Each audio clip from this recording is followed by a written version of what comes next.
pas du tout responsable de ce qu'il va dire. Et bonjour, bienvenue sur la chaîne. On se retrouve aujourd'hui pour un nouvel épisode. Oui, comme vous avez pu le voir sur la miniature. Oh putain, incroyable. Qu'est-ce qu'ils vont nous présenter aujourd'hui, Axel?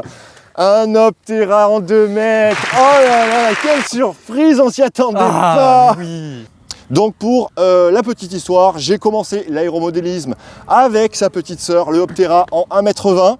Et voilà, j'ai été sur le cul de la grâce de ce modèle. Aujourd'hui, on va vous présenter l'Optera en 2 mètres. Vous m'intéressez. Alors, c'est pas un avion tout jeune quand même, hein. Ça date un peu. On va revenir justement sur les petits couacs de la marque. Ça peut faire boum. Hein. Alors, on va vous le dire de suite, hein. E-Flight, Hobby Horizon, je les porte pas vraiment dans mon cœur, c'est pas ce que je préfère. Voilà, c'est comme ça arrive, hein. Alors, il faut tout replacer dans le contexte. Aujourd'hui, on vous propose une machine modifiée, upgradée, mise au goût du jour. Dans les années 2015-2016, quand cet avion arrive sur le marché, ils sont quand même à la ramasse, hein, faut le dire, hein. Bon, on va commencer par le moteur. Alors le moteur, voilà. Alors le moteur, c'est un BL10, voilà, fantastique, merveilleux. De quoi il s'agit, on ne sait pas. Voilà, c'est propre à la marque, d'accord. Les caractéristiques, on ne les a pas. C'est fascinant. Quelle tension, on ne sait pas. Voilà. Quel ampérage, on ne sait pas. Oh, c'est con ça. La taille d'hélice, Axel. On sait pas. On ne sait pas, mais c'est fantastique, dis donc. L'anthrax des trous de fixation, Axel. Toujours pas.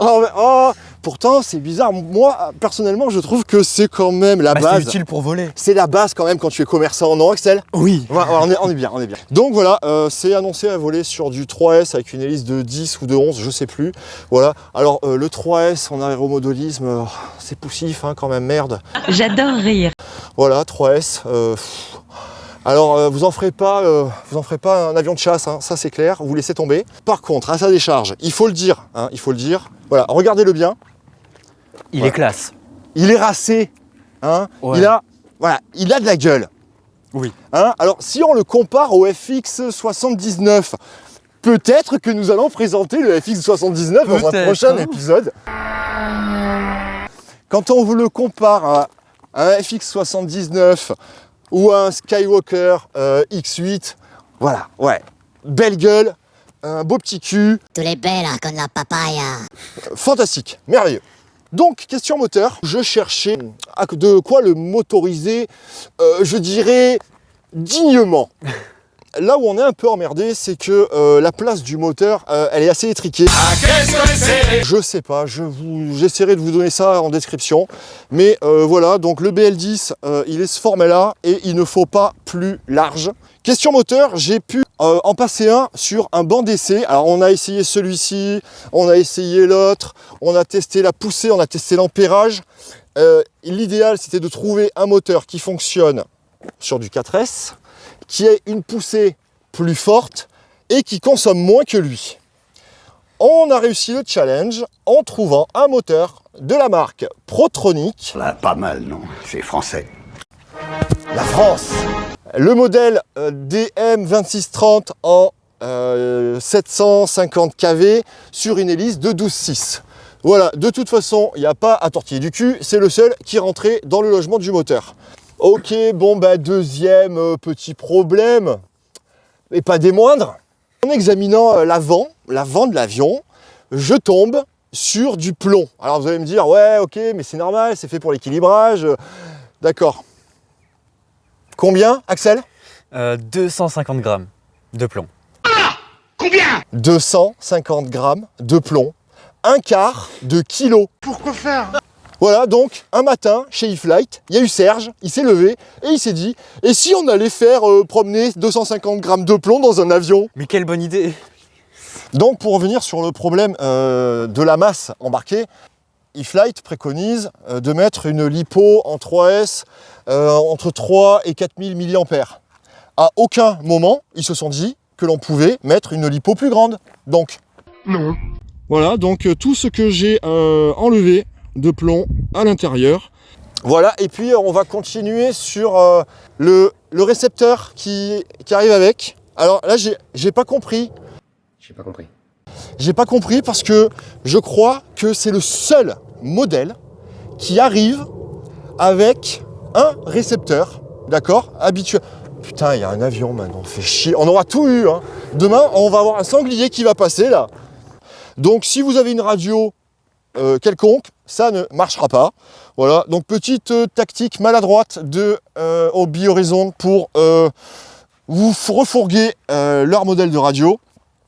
Alors il y a une vidéo YouTube de Brian Phillips qui est totalement en admiration devant la stabilisation de ce modèle. Bon, alors on va le dire clairement, Axel, hein, On va pas se gêner. Ouais. c'est de la merde. Donc il faut se replacer dans le contexte. Nous sommes dans les milieux des années 2010. Nous avons la marque Spectrum qui arrive avec un récepteur de qualité assez médiocre, alors que parallèlement à ça, nous avons le drone FPV qui prend un essor considérable, et donc avec des contrôleurs de vol, là où nous avons des gyroscopes d'une technologie très avancée, où on peut bien sûr envoyer du système LRS, du système Crossfire. Nous avons une sécurisation grâce au GPS. Nous avons le retour vidéo avec tout le système FPV. Il était, on va dire, de notre travail D'y faire quelque chose. Merci Axel. Eh bien, on va voler. Moi, je m'occupe de faire les images de l'Optera avec le Phoenix 2400 qui est bardé de caméras pour avoir les meilleures prises de vue. Et quant à moi, je vais piloter cette merguez. On va lui faire perdre sa virginité. C'est dingue ça, je n'aime pas vraiment la marque, mais j'adore ce modèle. On se retrouve sur notre site de vol. Qu'est-ce qu'on dit au chauffeur?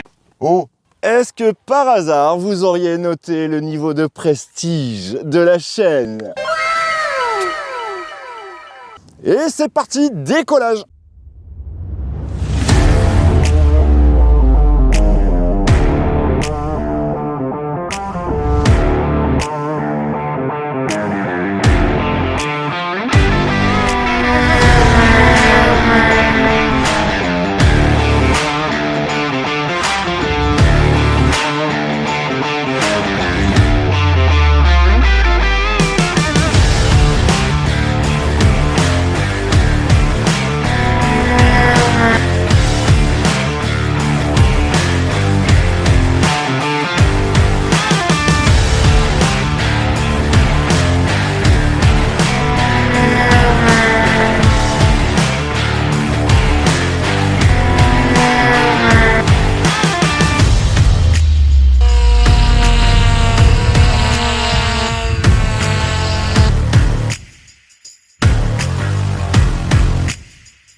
Alors il faut savoir que ces tunnels qui a une très bonne portance, elle descend que si elle en a envie. Pour les atterrissages, il faut les provoquer, ces tunnels qui allongent les distances. Si tu veux atterrir ici, elle va atterrir là-bas. Et j'en viens à une future éventuelle amélioration, bien que pas nécessaire. Je pense prochainement créer des volets pour un mixage croco et ralentir la machine lors de son approche finale. On a assez de matière dans l'aile pour réaliser un volet et qui peut être programmé pour avoir des gouvernes pleine envergure, donc plus rapide pour effectuer des manœuvres de voltige. Mais l'aile étant très basse, le volet ouvert pourrait être endommagé lors du contact au sol. Alors, deuxième option, intégrer un aérofrein dans l'aile. On se retrouve dans un prochain épisode. Merci de nous avoir suivis. À bientôt.